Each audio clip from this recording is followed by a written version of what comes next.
урлагийн хүмүүс те энэ олон нийтийн олонний өмнө ил байдаг хүмүүсийн одоо мэдээж өндөр хандлт авах те уран бүтээлээ хүргэх амжилттай байх гэдэг энэ бол нэг талтай зорилго. Гэхдээ энэ хэтрүүл ер нь одоо юу гэдэг амжилтын ч гэдэг юм хандлтын ч гэдэг юм донгийн шинж болох уу ер нь болно шүү дээ үгүйс. Тэ.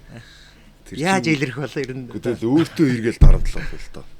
Нөө нэг одоо яг өмнөх дууныхаа хандлтанд үрэх гэх тэрэндээ үрэхгүй болонгууд тийлтрэх одоо сэтгэл зүйн уналтанд орох, гацалтанд орох, гацаанд орох тэгээд буцаад яг тэрийг авах гэж хичээх тиймэрхүү юм болно. Тэгээд надад би бас яг тэгжсэн л гэж бодож байна.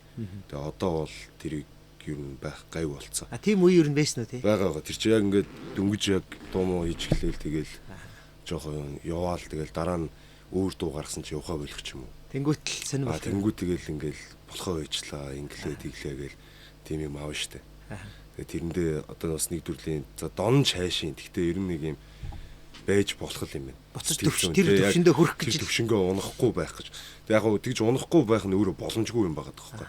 Тэгэхээр ерөөсөө ингээ уналтаа өксөлтөө байна. Тэнгүү тэрийг нь яг хүлийн зөвшөөрвөл нэг унсан бол өксөх нь тодорхой, өкссөн бол унах нь тодорхой гэдэг байдлаар ер нь хандж явж байгаа. Тэгээд тэгэнгүүт ер нь одоо бол айгу тайван байгаа юм уу те ер нь тэгээд за унал унжлөө ингэвэл ингэчлөө. Эсвэл өсчл байдیں۔ Л гэж байна. Тэгээд юм төр зургийн бүх юм төр зурих гэдэг ер нь үзэл бодолтой байгаа.